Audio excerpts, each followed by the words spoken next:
我哋今日整一個唔使用麵粉又唔使放入焗爐嘅薯仔煙肉薄餅。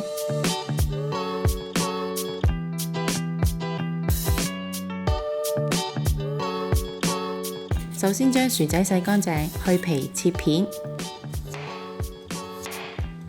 番茄切片，煙肉切粒，喺平底鍋中加少少油，開中火燒熱，跟住鋪上薯仔片，砌成圓形當作餅底，然後放上芝士、番茄同埋番茄醬，喺薄餅中間加一隻雞蛋，再可以鋪多一層芝士，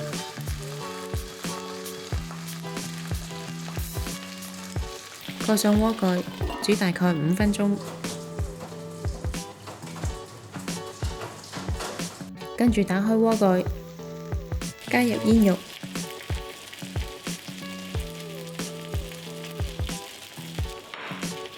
黑椒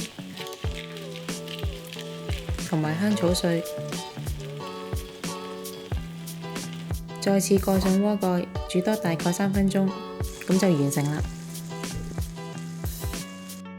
鍾意我哋條影片嘅朋友可以 Like、Subscribe、Share， 同埋記得撳着個鐘仔，可以第一時間收到我哋嘅最新資訊同埋影片。